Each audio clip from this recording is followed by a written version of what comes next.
హే family, ఈరోజు నేను ice cream స్టిక్స్తో photo frame చేశాను. ఎలా చేయాలో స్టెప్ బై స్టెప్ ప్రాసెస్ చూపించాను. వీడియో మాత్రం తప్పకుండా కంప్లీట్గా చూడండి అండ్ వీడియోని లైక్ చేయడం మర్చిపోకండి. ఇక ప్రాసెస్ని షురూ చేసేద్దాం. ఫస్ట్ మనకి కావాల్సిన ఐస్ క్రీమ్ స్టిక్స్ తీసుకోవాలి. వాటి తీసుకున్నాక మనకి ఫ్రేమ్ ఎలా అయితే ఉంటుందో అలా స్టెప్ బై స్టెప్ ఒకటి తర్వాత ఒకటి నీట్గా సెట్ చేసుకోండి. కింద బేస్కి నాకు 10 ఐస్ క్రీమ్ స్టిక్స్ పట్టినాయి. ఇలానే కాకుండా ఇంకా చాలా రకాల ఫ్రేమ్స్ చేసుకోవచ్చు మనం స్టిక్స్తోని. ఒకవేళ కావాలి అని అంటే నేను ఇంకా ముందు వీడియోస్లో చేసి చూపిస్తాను. వీడియోలో చూపిస్తున్నట్టు స్టిక్స్ని ఇలా నీట్గా స్టెప్ బై స్టెప్ అరేంజ్ చేసుకోండి. దాని తర్వాత పైన కింద కూడా ఈక్వల్గా ఉండేలా చూసుకోండి. ఇప్పుడు మన బేస్ రెడీ అయిపోయింది. ఏదైతే మనం ఇప్పుడు బేస్ రెడీ చేసుకున్నామో దాని మీద పైన ఒకటి కింద ఒకటి స్టిక్స్ని పెట్టేసుకొని దాన్ని గ్లూతో అతికించుకోండి. ఒకవేళ మీకు ఈ గ్లూ కనుక కావాలి అని అంటే నేను ప్రోడక్ట్స్ లింక్స్ ఇస్తాను, ఒకసారి చెక్ చేయండి. మనం గ్లూ అప్లై చేసుకొని స్టిక్ చేసుకుంటున్నప్పుడు ఒకసారి లైట్గా ఇట్లా ప్రెస్ చేయండి. అది కరెక్ట్గా స్టిక్ అయ్యి మనకి స్ట్రాంగ్గా ఉంటుంది. తక్కువ బడ్జెట్లో చాలా బాగా రెడీ చేసుకోవచ్చు. చూడడానికి కూడా చాలా క్యూట్గా ఉంటాయి. అండ్ ఇక్కడ వీడియోలో చూపిస్తున్నట్టు మనం స్టిక్ చేసుకున్నాక ఏదైతే ఇప్పుడు పైన కింద స్టిక్ చేసుకున్నామో దాని మీద మనం లెఫ్ట్కి రైట్కి మళ్ళీ ఇంకొక స్టిక్స్ యాడ్ చేసుకోవాలి. ఇలా చూపిస్తున్నట్టు గ్లూ అప్లై చేసుకొని స్టిక్స్ని నీట్గా అతికిచ్చేసుకుందాం. ఇప్పుడు మనం ఏదైతే స్టిక్స్ లెఫ్ట్కి రైట్కి అతికిస్తున్నామో అవే మెయిన్ అనమాట. ఎందుకంటే మనం వాటిలోంచే ఫోటోని మనం ఇన్సర్ట్ చేసుకోవాలి. ఫోటోని కానీ ఏదైనా స్టిక్కీ నోట్ని కానీ అలాంటివి ఇన్సర్ట్ చేసుకోవడానికి ఇప్పుడు మనం లెఫ్ట్కి రైట్కి స్టిక్ చేసుకోవాలి. అండ్ ఇలా మనకి ఫ్రేమ్ అనేది రెడీ అయిపోయింది. ఇప్పుడు మనకి ఫ్రేమ్ రెడీ అయింది కదా, నెక్స్ట్ మనకి అది సపోర్ట్గా ఉండడానికి స్టాండ్ లాగా రెడీ చేసుకోవాలి. ఇప్పుడు స్టాండ్ కోసం మన ఫోటో ఫ్రేమ్ని వెనక్కి తిప్పుకొని పైన ఒకటి స్టిక్ చేసుకోవాలి.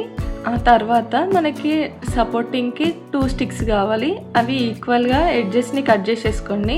అవే మనకి మెయిన్ సపోర్ట్ ఇస్తాయి స్టాండ్ స్ట్రాంగ్గా ఉండడానికి. నెక్స్ట్ కింద మనకి బేస్ లాగా ఉండడానికి 2 స్టిక్స్ పెట్టేసుకొని దాని మీద ఇంకొక స్టిక్ పెట్టుకొని ఏవైతే మనం ఎడ్జెస్ కట్ చేసుకున్నామో అవి ఫ్రేమ్ వెనక సైడ్ అతికిచ్చి కింద మనం ఇప్పుడు బేస్ లాగా రెడీ చేసుకున్నాం కదా దానికి నీట్గా అతికిచ్చేసుకోండి. ఒకసారి వీడియోని కంప్లీట్గా చూస్తారు అని అంటే మీరు చాలా ఈజీగా రెడీ చేసేసుకుంటారు. ఒకసారి ఇంట్రెస్ట్ ఉంటే మాత్రం తప్పకుండా ట్రై చేయండి. నాకు ఈ ఐడియా ఎలా వచ్చింది అని అంటే మా కజిన్ బర్త్డేకి వాళ్ళ ఫ్రెండ్స్ ఫొటోస్ని గిఫ్ట్గా ఇచ్చారు, తన ఫొటోస్ని. అయితే ఆ ఫొటోస్ చూస్తే ఇవి నార్మల్గా కాకుండా ఫ్రేమ్ లాగా పెట్టేసుకుంటే బాగుంటుంది కదా అనేసి అనిపించింది. తన ఫోటో సైజ్కి సెట్ అయ్యేలాగా నేను ఫ్రేమ్ని రెడీ చేశాను. ఇది తనకి గిఫ్ట్ లాగా ఉంటుంది, తనకి చాలా యూజ్ అవుతుంది కూడా. ఇలా చూపిస్తున్నట్టు ఇలా నీట్గా స్టెప్ బై స్టెప్ అతికిచ్చేసుకోండి. ఇలా అతికించుకున్నాక ఏదైతే ఫ్రేమ్ ఉందో ఫ్రేమ్కి బేస్కి మధ్యలో ఎక్కువగా గ్లూ అప్లై చేసుకోండి. మెయిన్ అక్కడ స్ట్రాంగ్గా ఉంటేనే మనకి ఫ్రేమ్ అనేది నీట్గా కనిపిస్తుంది.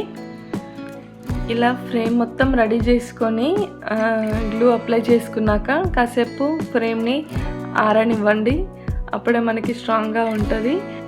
మన ఫ్రేమ్ అనేది ఇలా రెడీ అయిపోయింది. దీనికి కొంచెం ఫినిషింగ్ టచ్ ఇవ్వడానికి పూసల్ని యాడ్ చేశాను నేను. మీ దగ్గర ఇంకా డిఫరెంట్గా ఏమైనా ఉంటే అతికిచ్చేసుకోండి, లేదా స్కెచెస్తో డిజైన్ వేసుకోవచ్చు. పెయింట్స్తో కూడా మనకు కావాల్సిన డిజైన్స్ కానీ కొటేషన్స్ కానీ రాసుకోవచ్చు. ఫైనల్గా మన ఫ్రేమ్ అనేది ఇలా రెడీ అయిపోయింది. చూడడానికి ఎంత బాగుంది కదా.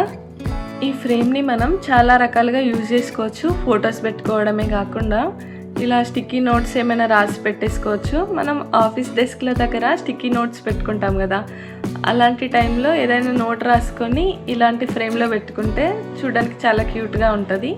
మనకు కావాల్సిన ఫొటోస్ పెట్టుకోవచ్చు, లేదంటే ఏమైనా దేవుళ్ళ ఫొటోస్ పెట్టుకోవచ్చు. అలా ఎవరి ఐడియాకి తగ్గట్టు వాళ్ళు యూజ్ చేసుకోవచ్చు. మీ అందరికి ఎలా అనిపించింది ఈ వీడియో? నచ్చితే కమెంట్స్లో షేర్ చేసుకోవడం అసలు మర్చిపోవద్దు. అండ్ వీడియో చూస్తున్నారు కానీ చాలామంది సబ్స్క్రైబ్ చేసుకోవట్లేదు. ఇంకా మన ఛానల్ని సబ్స్క్రైబ్ చేసుకునే వాళ్ళు సబ్స్క్రైబ్ చేసుకొని మన ఈ క్రియేటివ్ జర్నీలో జాయిన్ అవ్వండి. ఇంకా మన ఫ్రెండ్స్ అండ్ ఫ్యామిలీ మెంబర్స్కి కూడా మన వీడియోని షేర్ చేయండి. ఇంత మంచి లవ్ అండ్ సపోర్ట్ని ఇస్తున్నందుకు చాలా హ్యాపీగా ఉంది. అండ్ మరింత కాన్ఫిడెన్స్ని కూడా ఇస్తుంది. వీడియో నచ్చితే మాత్రం లైక్ చేయడం అస్సలు మర్చిపోవద్దు. అండ్ థ్యాంక్ యూ ఫ్యామిలీ, వీడియోని ఓపికగా ఫైనల్ వరకు చూసినందుకు.